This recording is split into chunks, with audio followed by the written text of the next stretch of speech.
आइए हम अपनी आराधना की शुरुआत एक गीत से करते हैं।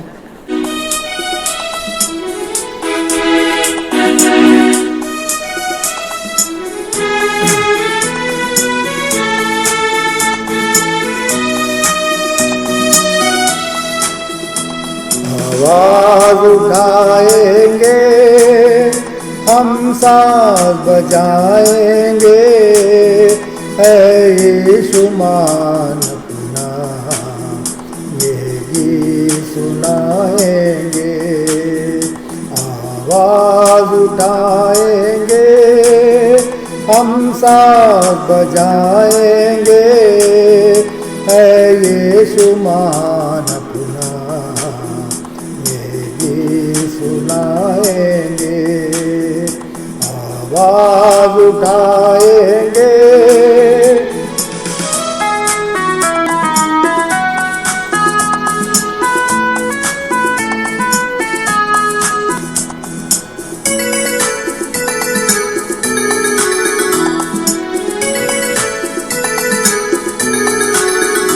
संसार की सुंदरता में है रूप तो तेरा ही, इन चांद सितारों में है आस तो तेरा ही। संसार की सुंदरता में है रूप तो तेरा ही, इन चांद सितारों में है आस तो तेरा ही। महिमा की तेरी बातें हम सबको बताएंगे, है यीशु महान अपना ये गीत सुनाएंगे। आवाज उठाएंगे,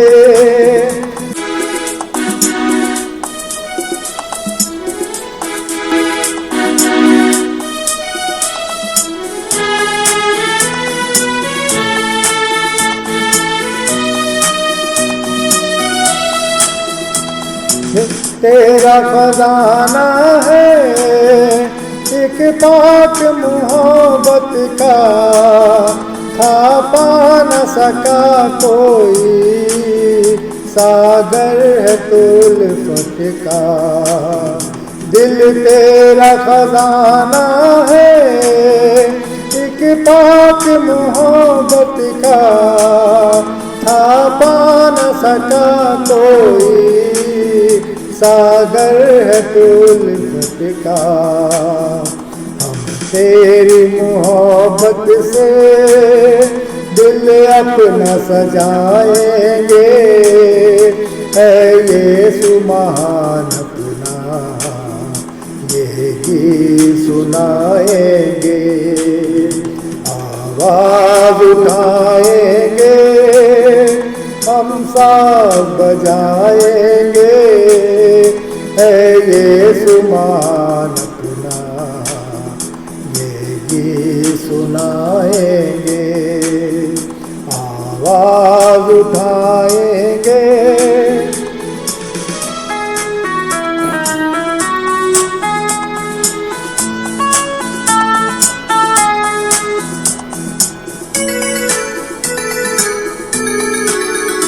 ना देख सका हमको तू पाप के सागर में, और बन के मनुष्य आया आकाश से सागर में। ना देख सका हमको तू पाप के सागर में, और बन के मनुष्य आया आकाश से सागर में। मुक्ति का तू दाता है, हम सबको बताएंगे, है यीशु महान अपना ये गीत सुनाएंगे।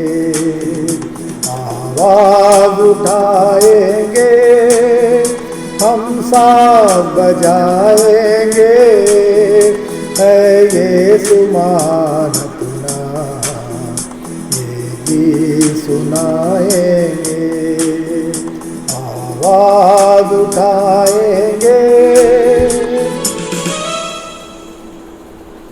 सभी भाइयों और बहनों को डॉक्टर विंसेंट बेंजामिन की ओर से जय मसीह की। मेरे प्रियो, first advent Sunday before Christmas को हमने देखा था कि परमेश्वर ने जगत से ऐसा प्रेम किया कि उसने अपना इकलौता पुत्र दे दिया, यानी गॉड इज़ लव। और सेकंड एडवेंट को हमने देखा था जब प्रभु यीशु मसीह ने कहा कि सबसे प्रमुख आज्ञा पहली ये है कि तुम अपने ईश्वर से सारे मन, सारे प्राण और सारी बुद्धि से प्रेम करना, और दूसरी आज्ञा कि तुम अपने पड़ोसी से अपने समान प्रेम रखना। और आज हम तीसरे एडवेंट संडे बिफोर क्रिसमस के ऊपर बाइबल के संदर्भ लूका रचित सुसमाचार उसके 24 अध्याय के 44 से 48 पद को देखेंगे। और वहाँ पर लिखा है,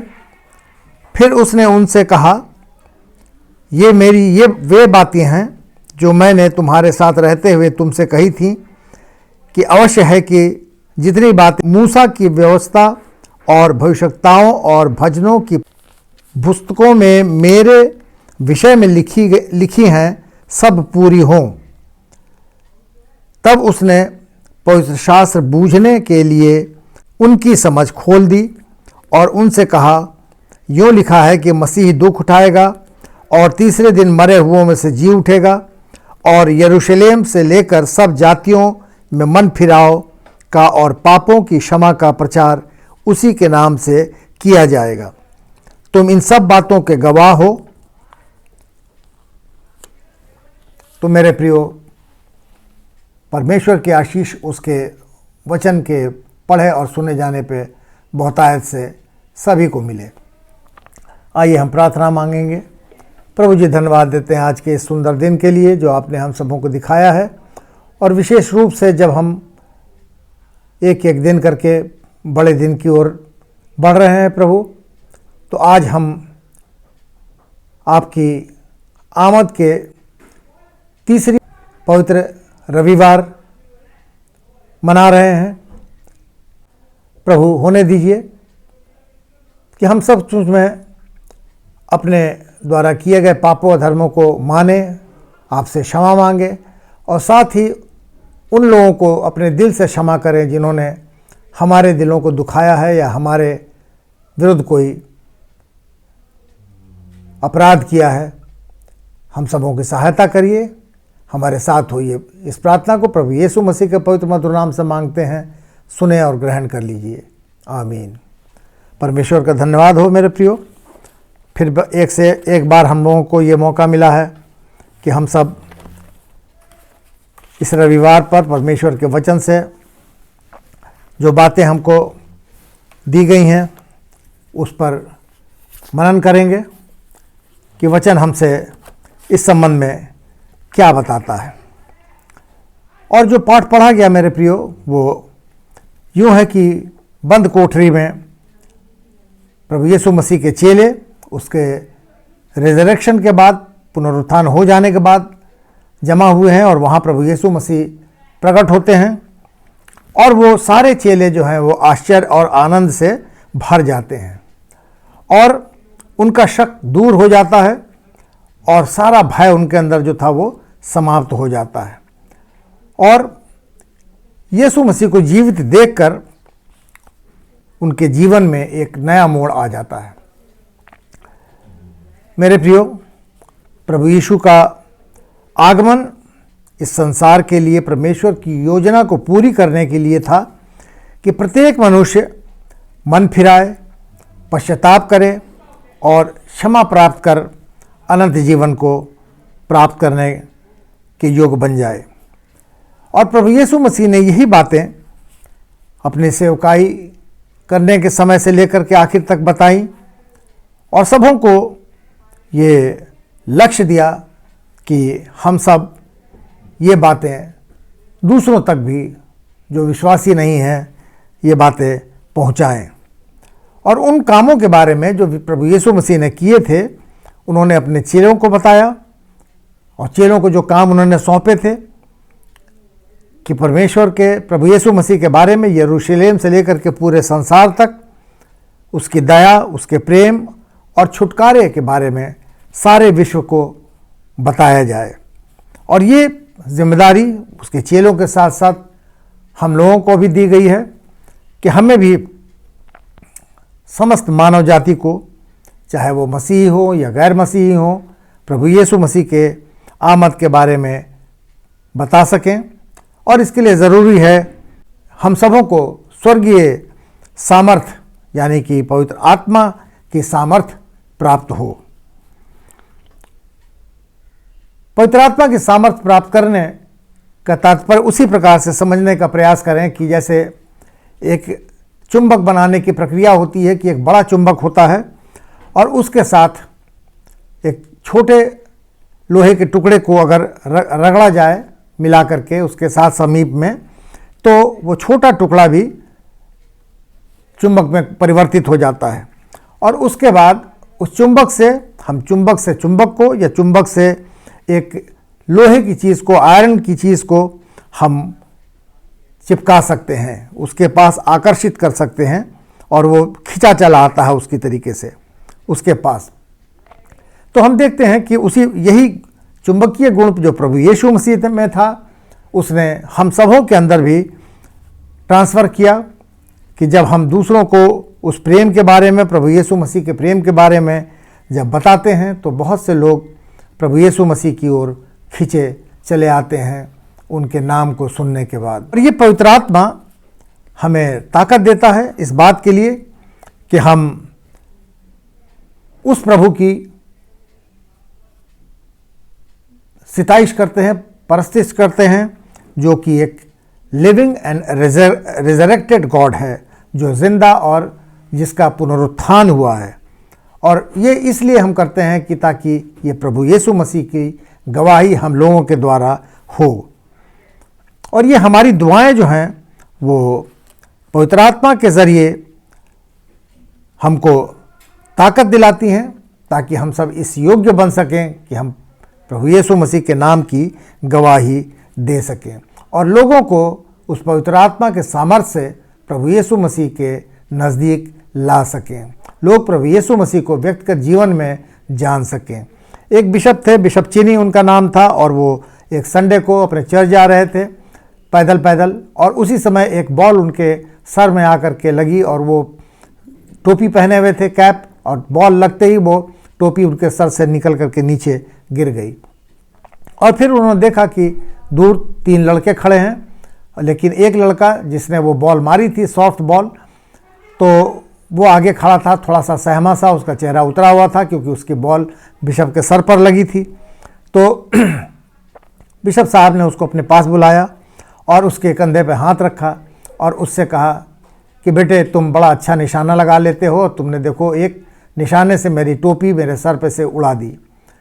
लेकिन मैं चाहता हूँ कि तुम और जीवन में कुछ करो, तो तुम बताओ कि तुम क्या करते हो, कहाँ रहते हो। तो उस लड़के ने अपने उन दोनों दोस्तों की ओर इशारा करके कहा कि हम तीनों, वो पीछे जो दुकान सैलून है उसके पीछे हम रहते हैं, हमारा कोई भी नहीं है, और हम लोग पेपर बेच करके अपनी आजीविका कमाते हैं। तो बिशप साहब ने उस बच्चे से कहा कि तुम हमारे चर्च के संडे स्कूल में आओ, उसमें तुम्हारे उम्र के बहुत से बच्चे तुमको मिलेंगे और तुम वहाँ बहुत कुछ सीख पाओगे। वो बच्चा उस संडे से चर्च आने लगा, संडे स्कूल में बैठने लगा, और 30 वर्ष के बाद ऐसा समय आया कि उसके जो दोस्त 2 थे तो संडे स्कूल में नहीं आए थे, वो तो खून करने के जुर्म में फांसी की सज़ा पा गए, लेकिन वो लड़का एक बहुत बड़ा प्रचारक बन गया और उसने बहुत बड़ी बड़ी कलीसियाएँ स्थापित की और बहुत से लोगों को, हज़ारों लोगों को अपनी ज़िंदगी से की गवाही दे करके प्रभु यीशु मसीह के नज़दीक लेकर के आया और लोगों को प्रभु यीशु मसीह के बारे में उसने बताया। उसी तरीके से हमको भी प्रभु यीशु मसीह के बारे में लोगों को बताना है। और इसके लिए ये ज़रूरी नहीं है कि हम मिशनरी बन करके विदेश चले जाएं। हम अपने आसपास के जो लोग हैं, हमारे पड़ोसी हैं, हमारे मित्र हैं, या जो भी व्यक्ति हैं, हम उनको जब भी मौका मिलता है, जो हमारे आसपास रहते हैं, तो हम उनको प्रभु यीशु मसीह के बारे में बातें बता सकते हैं, उनसे शेयर कर सकते हैं। और वो मुख्य रूप से ये बातें कि प्रभु यीशु मसीह ने कहा कि मन फिराओ और पापों की क्षमा का प्रचार करो, और हमको भी लोगों को ये बताना है कि लोग जो हैं मन फिराएं और पापों की क्षमा मांगें। रोमियो की पुस्तक उसके पहले अध्याय के 16 पद में वचन कहता है कि मैं सुसमाचार से नहीं लजाता, इसलिए कि वो हर एक विश्वास करने वाले के लिए परमेश्वर की सामर्थ है। तो वो परमेश्वर की सामर्थ है जो उसको बचाती है, और जो परमेश्वर पे, प्रभु यीशु मसीह पे विश्वास करती है, तो निश्चित रूप से उसको परमेश्वर की सामर्थ प्राप्त हो जाती है, और इसीलिए सुसमाचार का प्रचार करने की शक्ति भी उस व्यक्ति को मिल जाती है। लोग ये सोच करके कि ऐसा करने से हम असफल हो जाएंगे, हम लोगों को बताएंगे तो पता नहीं लोग किस वे में उसको लें, और लोग डरते हैं प्रभु यीशु मसीह के बारे में बताने में, दूसरों को, अपने दोस्तों को, अपने पड़ोसियों को बताने से डरते हैं। लेकिन मेरे प्रियो, एक छोटी सी छोटी चीज़ भी जो है लोगों के जीवन को परिवर्तित कर देती है, अगर हमारे जीवन की ऐसी गवाही है तो। एक डाकू था रमाद नाम का, और उसने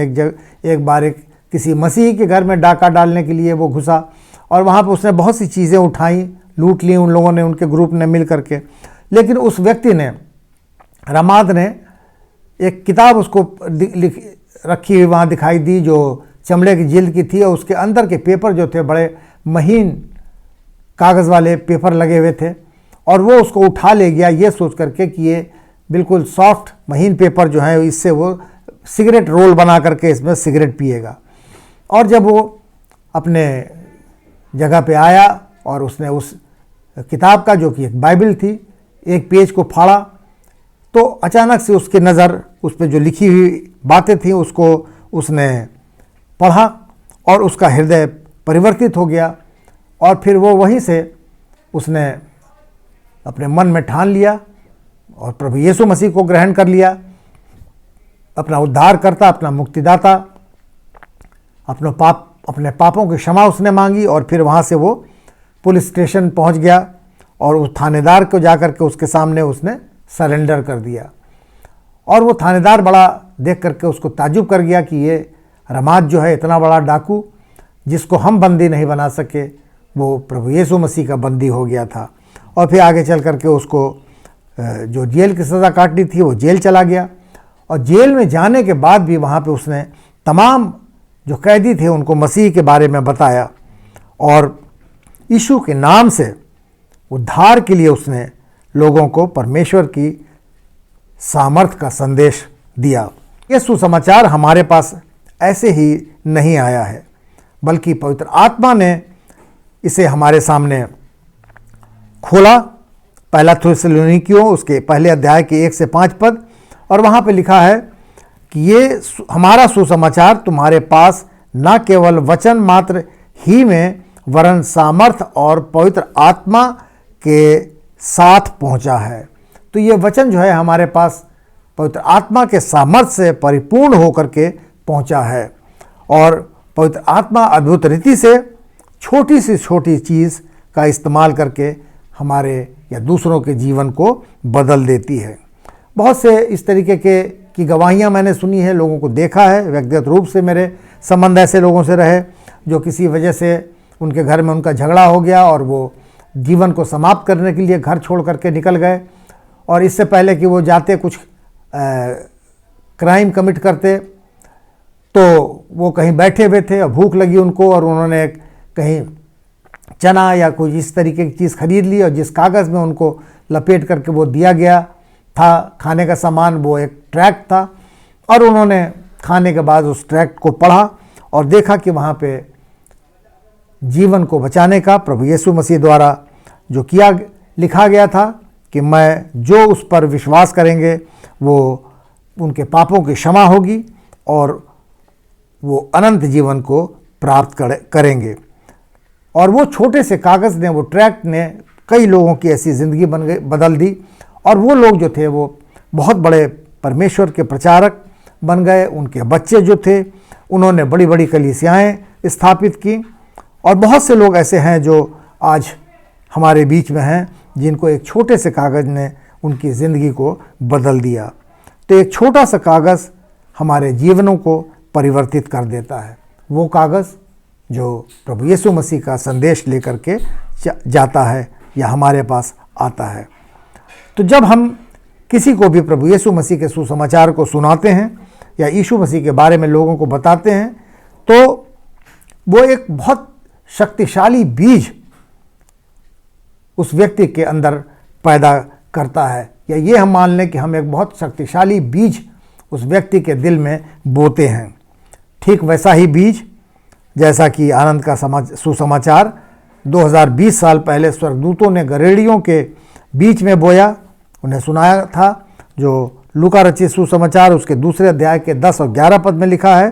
तब स्वर्गदूत ने उनसे कहा, मत डरो, क्योंकि देखो मैं तुम्हें बड़े आनंद का सुसमाचार सुनाता हूँ,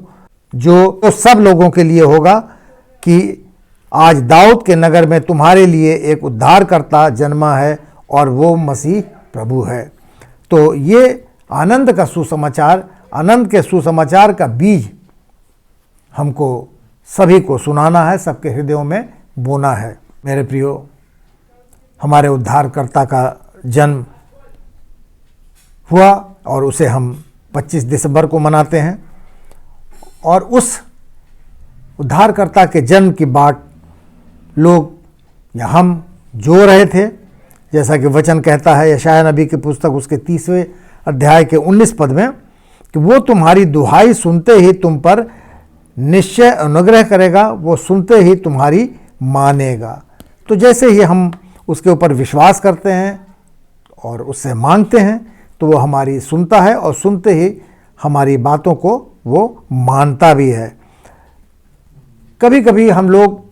बहुत स्लोली प्रभु यीशु मसीह की ओर बढ़ते हैं, जो बातों को सुनते हैं, चाहे दूसरे लोग भी हैं जिनको हम उनको बताएं, तो वो एकदम से सुनते ही के साथ ही उनके अंदर चेंजेस नहीं आ जाते, बल्कि वो बहुत धीरे धीरे अपने कदमों को बढ़ाते हैं। और बहुत से लोग हम में से ऐसे हैं जो अपने दोषों को, अपने पापों को बहुत समय तक मानने को तैयार नहीं होते हैं, और न जब हम अपने पापों को मानेंगे नहीं, और हम कभी ये नहीं सोचेंगे कि हमको इसके लिए क्षमा मिलनी चाहिए, तो हम देर करते हैं अपने पापों को मानने में और उनसे क्षमा मांगने में। तो अगर हमको अपने पापों के लिए क्षमा की ज़रूरत है, तो हमको साहस दिखाना होगा, और बड़े साहस के साथ हम जब प्रभु यीशु मसीह के पास आते हैं, तो वो हम पर दया करता है और अनुग्रह कर करके हमारी आवश्यकता के समय हमारी सहायता भी करता है, जिसका विवरण इब्रानियों की पुस्तक उसके 4 अध्याय के 16 पद में हमको मिल जाता है। कई बार ऐसा होता है मेरे प्रियो कि एक बार में इस तरीके के पश्चाताप करना या एक्सेप्ट करना उसको ये नहीं हो पाता, उसके लिए बार बार प्रयास करना पड़ता है। और एक स्केटिंग के चैंपियन से एक बार किसी ने सवाल किया कि आप इतनी अच्छी स्केटिंग करते हैं, ये आपने कैसे सीखा और कैसे आपको ये कला आई? तो उस चैंपियन ने यही जवाब दिया कि जब मैं जितनी बार भी गिरा, फिर हर बार गिरने के बाद मैंने उठने के द्वारा इस कला में महारत हासिल की। तो मेरे प्रियो, हम जितना भी कोशिश करते हैं और जितनी बार असफल होते हैं, हम फिर उठते हैं, फिर उसकी ओर बढ़ते हैं, और जितनी बार भी हमको सफलता मिलती है, लेकिन बार बार निरंतर प्रयास करने से वो असफलता जो है वो सफलता में बदल जाती है, अगर हम यीशु मसीह की ओर ही देखते हैं, उसकी ओर बढ़ते हैं। क्योंकि वचन कहता है, यीशु मसीह ने कहा, मार्ग, सत्य और जीवन मैं ही हूँ, और बिना मेरे कोई पिता के पास नहीं पहुँच सकता, जैसा कि यूहन्ना रचित सुसमाचार उसके 14 अध्याय के 6 पद में वचन ने हमको बताया है। तो क्या हमने उस मार्ग को जान लिया है? क्या हम जान गए हैं कि प्रभु यीशु मसीह ही मार्ग, सत्य और जीवन है? तो मेरे प्रियो, अगर हम उस तक जाने का रास्ता हमको मालूम हो गया है, हमने जान लिया है, तो निश्चित रूप से हमको मंजिल मिलना तय है। एक बार एक मिशनरी डॉक्टर जो अफ्रीका के एक कबीले के पास काम करते थे और बहुत से लोगों को वो दवाइयों से उनकी चंगाई करते थे, उनका इलाज करते थे, सर्जरी करते थे। वहाँ एक विशेष किस्म की बीमारी फैली हुई थी और वो लोगों को ऑपरेशन से इलाज किया करते थे। और ऐसा हुआ कि एक बार कुछ डॉक्टर्स का दल वहाँ पर आया और वो लोगों का वहाँ पे कैंप लगा करके लोगों का चेकअप करने लगे और लोगों का इलाज करने लगे। और उनके सामने एक ऐसा व्यक्ति आया जो एक विशेष प्रकार की बीमारी से ग्रसित था और उन डॉक्टर्स को समझ में नहीं आ रहा था कि इस व्यक्ति का इलाज या इसकी सर्जरी कैसे की जाए। और फिर उन्होंने उस डॉक्टर के, मिशनरी डॉक्टर के सहायक जो था कंपाउंडर, उससे पूछा कि इसका किस प्रकार से ऑपरेशन किया जा सकता है, इलाज किया जा सकता है। और उस कंपाउंडर ने कहा कि मुझे मालूम है, क्योंकि मैंने इतने सालों में डॉक्टर साहब के साथ रह करके ऑपरेशन करना सीख लिया है। तो उसने फिर उन डॉक्टर्स के सामने उस मरीज़ की बड़ी सफलतापूर्वक सर्जरी कर दी। और उन्होंने उससे जब पूछा कि ये तुमने कैसे इतनी महारत से, इतनी सफाई से ये ऑपरेशन किया, तो उस कंपाउंडर ने उनको ये जवाब दिया कि मैं ऑपरेशन करना तो जानता हूँ, मैं उस रास्ते को तो जानता हूँ, लेकिन इससे ज़्यादा मुझे नहीं मालूम। अगर मुझसे आप इस बीमारी के बारे में पूछेंगे तो मैं शायद आपको कुछ ना बता पाऊँ, लेकिन इस बीमारी का इलाज क्या है, उस ऑपरेशन का तरीका क्या है, ये रास्ता मैं जानता हूँ। तो मेरे प्रियो,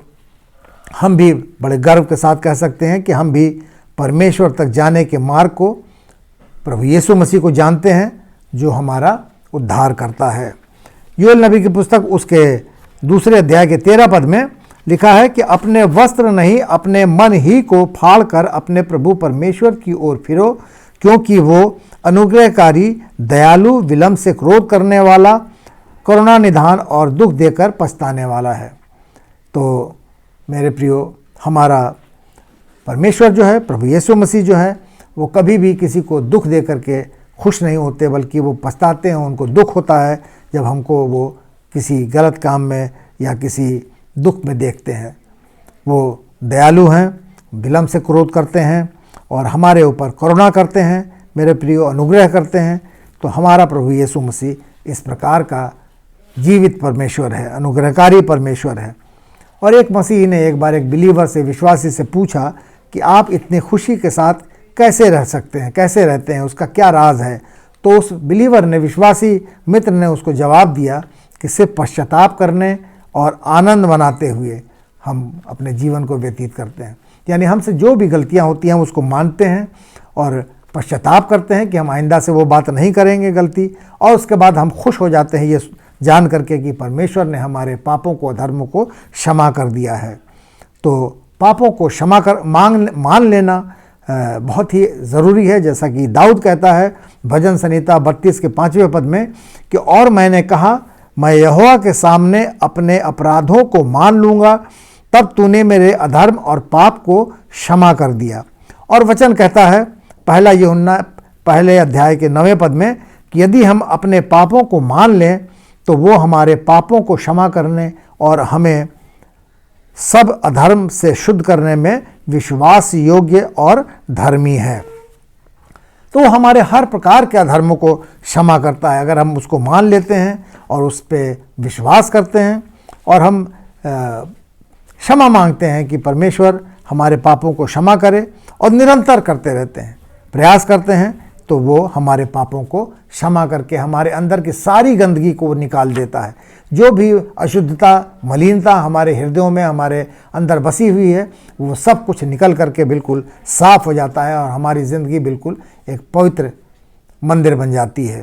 एक यूनानी पौराणिक कहानी है जहाँ पे राजा ऑक्शियस था, उसके एक गौशाला थी और उसमें 3000 बैल थे और वो गौशाला 30 सालों से वहाँ पे सफाई नहीं हुई थी। अब पूरे गौशाला में गोबर और तरीके की गंदगी भरी पड़ी थी और राजा ऑगियस ने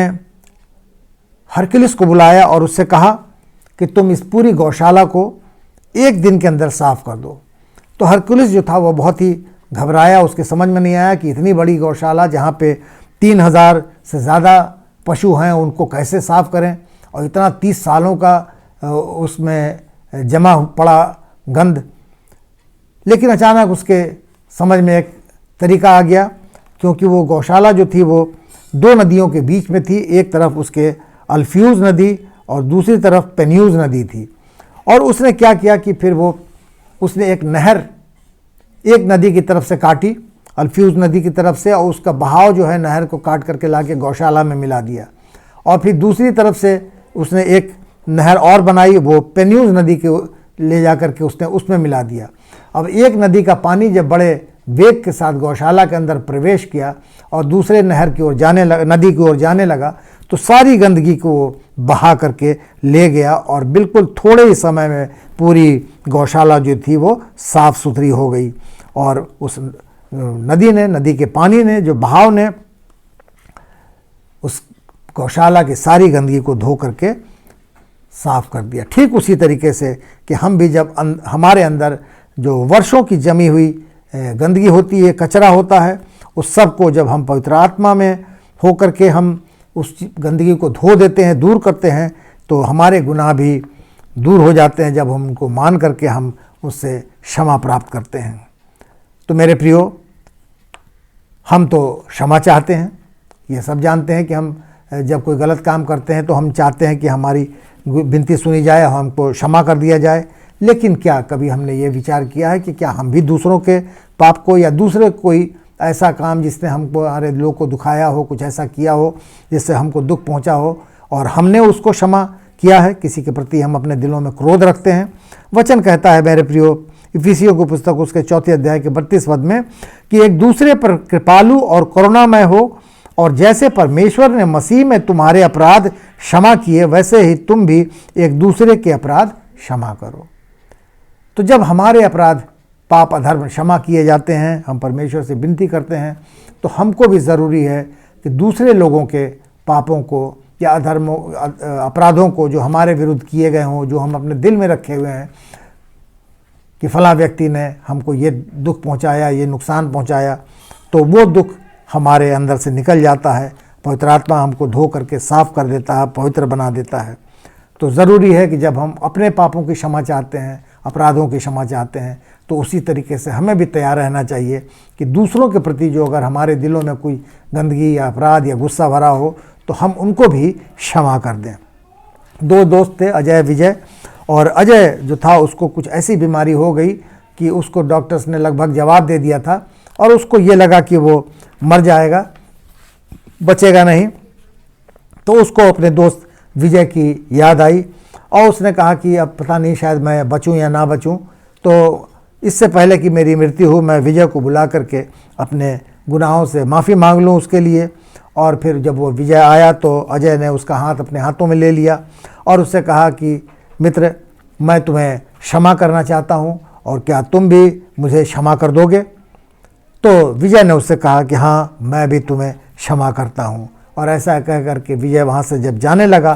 तो अजय जो था वो बड़ी ज़ोरों से फिर चिल्लाया और कहने लगा कि देखो, वो तो सब ठीक है, लेकिन ये याद रखना कि अगर मैं बच गया तो फिर मैं अपनी क्षमा को वापस ले लूँगा। यानी हम दिल से कभी किसी को माफ़ नहीं करते। मेरे प्रियो, कहीं हम भी तो इसी प्रकार से दूसरों को क्षमा नहीं करते हैं कि हमें आपस में क्षमा करके अपराधों को भूल जाना चाहिए, तो वो हम कभी भी नहीं भूलते। ईश्वर तो हमारे अपराधों को अपने पीठ के पीछे फेंक करके भूल जाता है, लेकिन हम उन अपराधों को हमेशा अपने सामने रखते हैं, याद करते रहते हैं उनको। परमेश्वर हमारे पापों को अपने पीठ के पीछे फेंक करके, भूल करके उन्हें अपने दिमाग से निकाल देता है, उस ख्याल में भी नहीं आने देता है। लेकिन क्या हम ऐसा कर पाते हैं? हमें भी ऐसा ही करना चाहिए कि अगर हमारे मन मस्तिष्क में किसी भी प्रकार की किसी के प्रति कोई दुर्भावना है, गलत भाव है दूसरे के लिए, तो उसको भी मिटा करके निकाल देना चाहिए। पेंसिल का आविष्कारक जोसेफ डिक्सन, और उसने जब पेंसिल बनाई तो उसके जो पेंसिल बनाया गया था जो पहली बार उसने, उससे लेकर के उस समय से लेकर के आज तक पेंसिल के बनावट में किसी प्रकार का कोई विशेष बदलाव नहीं किया गया। हाँ, सिर्फ एक बदलाव उसके अंदर ये किया गया, जो आपने हम सबों ने देखा होगा कि उस पेंसिल के पीछे की ओर एक छोटा सा रबर का इरेज़र का टुकड़ा फिट कर दिया जाता है, और वो इसलिए लगाया जाता है कि पेंसिल से अगर हम कोई गलत बात लिख दें तो उससे उस गलती को मिटा सकते हैं, उसको इरेज कर सकते हैं और उस गलती को सुधार करके फिर उसको ठीक किया जा सकता है। तो मेरे प्रियो, हम सबों के अंदर भी इसी प्रकार की क्वालिटी होनी चाहिए, भावना होनी चाहिए कि हमें भी दूसरों की गलती को हमेशा इरेज कर देना चाहिए और हमेशा तत्पर रहना चाहिए कहने के लिए कि जैसा ईश्वर ने हमारी गलतियों को माफ़ किया, गलतियों को साफ़ किया, वैसे हम दूसरों की गलतियों को भी माफ़ करते हैं। मेरे प्रियो, अब बड़ा दिन आने वाला है, बल्कि बिल्कुल अब नज़दीक है। तो ये अवसर है क्षमा करने का, पश्चाताप करने और क्षमा मांगने का, जिससे सचमुच में मनुष्य प्रभु यीशु मसीह के आगमन की खुशी को एक दूसरों के साथ बांट सके और उसके मन फिराव, पापों की क्षमा और दया प्रेम के संदेश का हम मसीहियों के बीच में या गैर मसीहियों के बीच में लोगों को बताएं, लोग जान सकें और तब प्रभु यीशु मसीह के नज़दीक सब लोग आ सकें। और हमको ये करने के लिए आज अभी इसी वक्त ये संकल्प लेना होगा कि हम तैयार हैं प्रभु यीशु मसीह से क्षमा मांगने और साथ साथ लोगों को क्षमा करने और उसके द्वारा क्षमा दिए जाने के लिए, अपने पापों की क्षमा मांगने के लिए, लोगों को बताने के लिए हम हमेशा प्रयासरत रहें। परमेश्वर हम लोगों के द्वारा जो कुछ भी की जाती है कार्रवाई, उसको सफल बनाए, उसको आशीषित करे, ताकि हम सब इस बड़े दिन पे लोगों को प्रभु यीशु मसीह के बारे में, उसके प्रेम, सत्य और सच्चाई के मार्ग को चलते हुए अपराधों की क्षमा देने और उद्धार करने के विषय में लोगों को हम बता सकें। परमेश्वर आप सबों को बहुतायत की आशीष दे। आमीन। आइए हम प्रार्थना मांगें। प्रभु जी, धन्यवाद देते हैं जो आपने हम सबों को बहुत सी महत्वपूर्ण बातें जीवन की बताई। प्रभु, आपने बताया कि हम सब आपस में एक दूसरे से प्यार करें, ईश्वर से प्रेम करें, क्योंकि आप प्रेम हैं, परमेश्वर प्रेम है। प्रभु, इन सारी बातों को हम अपने अंदर रखते हैं और उसके साथ साथ इस बात के लिए हम आपका धन्यवाद करते हैं कि हम अपने गुनाहों को मानें और पश्चाताप करें। आपने ये सबसे मुख्य बात हमको बताई है प्रभु, और हम उनको मानते हैं, पश्चाताप करते हैं और यही शिक्षा दूसरों को भी देते हैं, ताकि लोग आपके बारे में, आपके प्रेम के बारे में, आपके कृपालु हृदय के बारे में, दयालु हृदय के बारे में, करुणामय हृदय के बारे में लोग जान सकें और आपकी नज़दीकी में आ सकें। प्रभु, हमारे द्वारा किए गए गुनाहों खताओं को माफ़ करिए और इस समय विशेष रूप से जैसे जैसे एक एक दिन कर करके हम बड़े दिन की ओर नज़दीक पहुंचते जा रहे हैं, हमको ये ताकत कुव्वत समझ दीजिए कि हम लोगों तक आपके इस प्रेम को बांट सकें। इस विषम परिस्थिति में प्रभु जी, जबकि देश और विदेश में भयंकर महामारी फैली हुई है, उसको समाप्त करें प्रभु। जो लोग बीमार हैं उनको चंगाई दें, जो लोग बीमारों की तीमारदारी में हैं प्रभु जी, उन्हें भी आशीषित करें, उनको रक्षा करें प्रभु जी। इस बीमारी का, कोरोना महामारी जो फैली हुई है प्रभु, दवा के द्वारा, दुआ के द्वारा आप यहाँ से, इस पृथ्वी से नाश करें, ताकि जल्द से जल्द आपकी सृष्टि बच जाए और फिर वो पापों से को मानते हुए अपने आप को तैयार करे कि वो अनंत जीवन के भागीदार बन सकें। प्रभु जी, हर एक लोग के लिए, अपने देश के अधिकारियों और नेताओं और राष्ट्रपति, उपराष्ट्रपति, प्रधानमंत्री और अन्य लोगों के लिए विनती करते हैं कि सबों को बहुतायत की आशीष दीजिए। प्रभु जी, विनती करते हैं विशेष रूप से जब लोगों की नौकरियां इस कोरोना काल में चली गई हैं, बहुत से लोग काम नहीं कर पा रहे, तनख्वाहें लोगों को नहीं मिल रही प्रभु, उनके ऊपर आशीष का हाथ के रखिए, ताकि लोगों को खोई हुई नौकरियां मिल सकें और लोग नए नौकरी पाने के लायक बन सकें, नए नए आयाम खुलें प्रभु। जो इंडस्ट्रीज़ बंद हो गई हैं वो फिर से चालू हो जाएं, ताकि फिर से एक नॉर्मल ज़िंदगी लोग जीना शुरू करें। प्रभु जी, आपसे विनती करते हैं मसीहियों के लिए, मसीही कलीसिया के लिए, पासबानों के लिए, डीएसएस, डीन्स, बिशप्स मॉडरेटर और अन्य जो भी डिनोमिनेशन है, जहाँ के जो पदाधिकारी हैं प्रभु, या कलीसिया के लोग हैं, एक एक जन को आशीषित करें प्रभु। सबों को आपके लहू में छुपा करके सुरक्षित करते हैं। जाने अनजाने हुई हमसे भूल चूक खताओं के लिए आपसे माफ़ी मांगते हैं, और होने दीजिए कि आगे आने वाला बड़ा दिन हम सबों के लिए मंगलमय हो। प्रभु यीशु मसीह के पवित्र मधुर नाम से इस प्रार्थना को मांगते हैं, सुने और ग्रहण कर लें। आमीन, आमीन, आमीन। जय मसीह की।